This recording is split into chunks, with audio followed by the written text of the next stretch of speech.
I have always tried to put myself in another person's shoes, to see how I would feel if I was treated the same way. It has taught me to treat others with care and love, the same way I would want anyone else to treat me.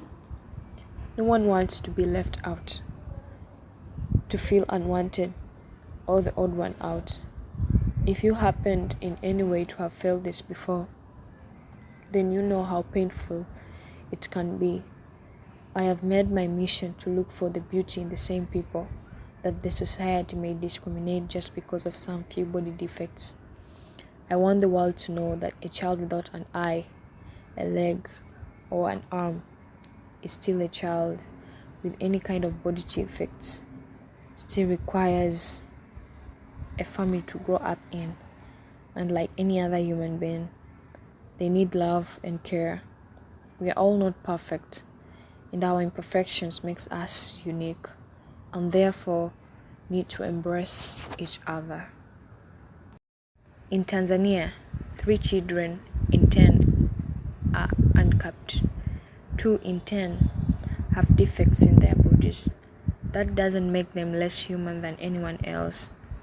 I decided to step up and moved around regions in Tanzania to look for children with defects such as hydrocephalus and spina bifida, to learn how they cope with the kind of environment they live in, how their parents feel about them, how the society treats them, and how they feel about themselves. It has been the saddest experience in my life. Kwa jina naitwa Helena Useni, ni mama yake na Angel. Angel ana tatizo gani? Angel anasumbuliwa na moyo na matumbo. Changamoto gani mko ukisipata kwa Angel? Tangia mtambua na hiyo tatizo. Na muda gani mtambua na hiyo tatizo? Niligundua hii tatizo akiwa na miezi 2. Alikuwa na hema kwa shida. Nikawa sijaelewa zaidi, ila nikawa nampa tu madawa kawaida. Walipokuja kutangaza kwamba Bugando kuna huduma ya bure ya watu wanaosumbuliwa na matatizo ya moyo, macho, nikawa nimeenda mimi kama mimi kuhudumiwa macho. Nilipofika kuhudumiwa macho, baadaye daktari wale walikuwa wanatuhudumia wakasema, hebu pelekeni na hawa watoto, unaweza kuwa unakaa na mtoto lakini akawa na tatizo usijue wewe. Ikabidi tupite mbele, lakini moyo ulisita sana, ila baadaye nikasema hawa watu wamenisii sana, hebu ngoja nifanyeje niende. Nilipofika wakampima, walipomaliza kumpima wakawa na guna wenyewe, nasema mbona ni mtoto mdogo sana. Baadaye wakarudia tena, baadaye wakanituma namba 5 Bugando mumu. Nikaenda nikapima eko. Kumaliza kupima eko wakaniambia mtoto ana matundu kwenye moyo. Kwa hiyo naye tutatakiwa ushughulikie, labda ukate bima kwanza ndio utafanyaje, utamhudumia huyo mtoto. Nikawa nimekaa kweli muda nikawa sina sadio lolote. Ikabidi nikakaa kwanza, baadaye nikachanga kwa ndugu na jamaa, ndio nikampeleka sasa kwenda kukata bima. Kumaliza kukata bima nikakaa kama wiki moja, mtoto akawa nimemlaza kwenye kochi. Ukakuta tu amenyoka, ameshiwa nguvu. Kozi ya ugonjwa ulivyoenda hospitali walikwambia nini? Sababu ya ugonjwa. Sababu ya ugonjwa wenyewe waliniambia kwamba kama labda umri umeenda na wenyewe unaweza kachangia ile tatizo, kuzaa mtoto wa design hii, au labda ni matatizo tu yanakuwa yametokea, lakini asilimia wenyewe walikuwa wanasisitiza kuwa umri ukiwa umeenda lazima utazaa mtoto mwenye tatizo kama hili. Lakini mimi nilikuwa nikiangalia kuna mabinti ambao ni zao ya kwanza, lakini mtoto amezaa na tatizo kama hili. Mimi bima yangu ninachohitaji kusaidiwa, bima yangu imeisha. Nahitaji wanikatie tu bima nyingine ili mtoto aendelee kupata matibabu. Basi. Kweli mimi nashukuru sana Mr. watoto kama hawa. Yaani nashukuru sana sana. Mungu ambariki kwa alichokitoa na amzidishie. It has been a saddest experience in my life.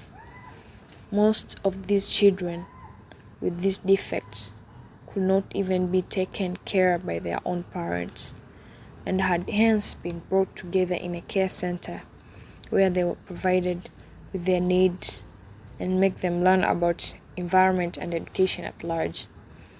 Talking to their teacher who had the defects just like them told me how some of the parents didn't even want them anymore.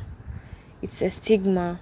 Most people are not educated on the matter and do not know that such body defects are biological. Because of their condition, some have illusion and hence believe such children are products of curses or witchcrafts, a total misconception. Haya, ngoja uende kwa nani? Kwa mamdogo. Safi kabisa. Leo umebebwa na mtu mkubwa Tanzania. Si ndio jamani? Kweli mtu mkubwa. Wewe si huyu unamfahamu? Si mbona sikia Ndio Miss Tanzania. Mtu mkubwa kabisa yani. Utamwambia ongei. Mambo. Ukimwongelesha anajua, anasikia. I tried to visit the families of these children, specifically their parents, to learn how they feel about the situation of their children and how the society portrays them. I learned some were rejected by their own parents, who denied them due to these defects and decided to run away. Most had only their mothers who struggle here and there, trying to make their life as normal as possible. I did ask them. Kwa jina naitwa Riziki Lazaro. Ilham ni mwanangu. Maisha yapo vipi na mwanao Ilham?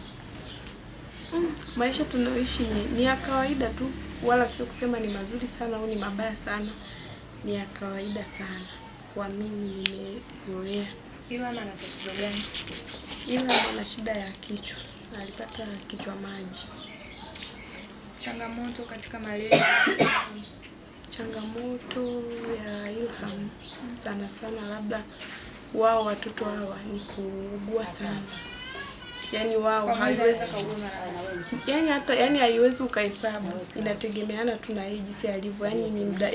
Yaani uwezi inategemeana na mazingira. Yaani hata kwa mwezi mara 4 mara 5 wanakumana hawa wanatushauri sana akipata hata mafua uende hospitali. Sasa unakuta saa nyingine gharama kama mambo ya hospitali ndo kama hivyo hospitali zetu. Hospitali wewe umeenda kwa nani? Naye upenda kutibiwa sana. Sana sana hapa ni Bugando. Na kukwambia chanzo nini mpaka Ilham kwa hivyo? Chanzo waliniambia kwamba yani chanzo sijui alipata homa ya uti wa mgongo. Ndio hilo msababishia tatizo. Ndio walivyoniambia wao. Alizaliwa nalo hilo tatizo? Hapana. Alimonekana kwa muda gani baada siku ngapi ulikaa labda ndio ukagundua Ilham ana tatizo hili? Alikuwa ana miezi kama 5. Sasa hivi ana miaka mingapi?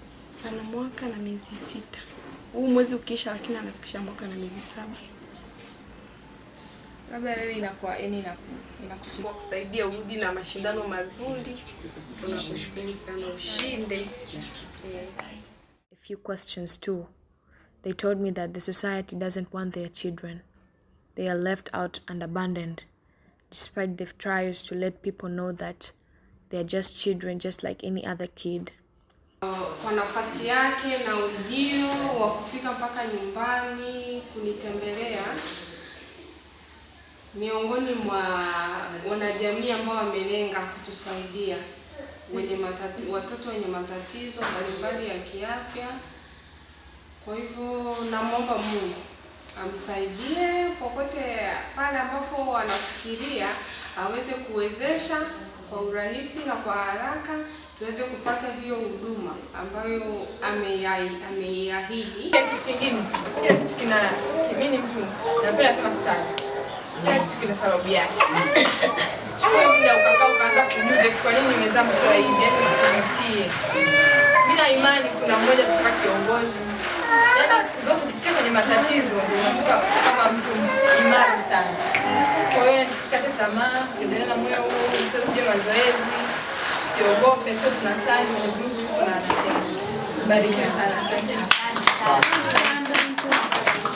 Most of these parents decided to hand their children to the care centers because of the extreme costs, especially health costs that they incur for the children as they would get sick.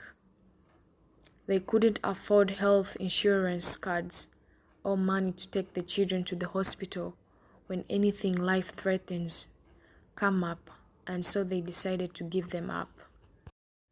It's a relief to lay down at night knowing you have touched a life out there, socially, economically, physically, and mentally.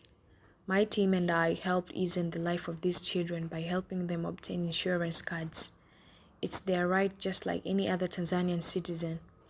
These insurance cards would help them provide the kind of health care they need. Not too big as such, but enough for any type of treatment they would need. We went further to help them obtain different facilities for body exercise and other activities. We also helped to create awareness on the different defects that could affect anyone, teaching society that these defects were 100% biological and not otherwise. I see so much beauty in them, and my purpose is to lift them up and provide them with opportunities just like any other kid. They have peculiar souls, and if only our eyes saw souls instead of bodies, how very different our ideas of beauty would be. In the loving hearts, your love, my life. Nilipata nafasi kwenda kuongea na mama, nienda kabisa nyumbani kwao, tulipanda juu mbali, nimeona changamoto tunazopitia. Nilipata bahati ya kuongea na mama katika kila familia. Shida ananiambia huyu ndio atakuwa niambia nyingine. Nimeona changamoto ni zile zile. Kutokana na hayo, mimi nimetoa tu kidogo nilichopata na watoto majirani nimepata ambao hawana bima. Nikasema baadhi ya watoto wapate. Maana hichi kitu hatuwezi kuishia hapa. Wengi walikuwa wananishangaa like kwa nini unakuja kufanya huku sio? Nikasema mimi nataka nije Mwanza kufanyia hichi kitu nifanye Mwanza. Mimi ni mzaliwa wa Mwanza na nilikuwa Miss Mwanza, nikaenda nika Miss Leviso, nikarudi nika Miss Tanzania, nirudi nyumbani. Napenda kusema kwamba yani usiogope, kwa sababu kitu cha kwanza ambacho mama wajana walikuwa wananiambia ni kwamba wanatengwa.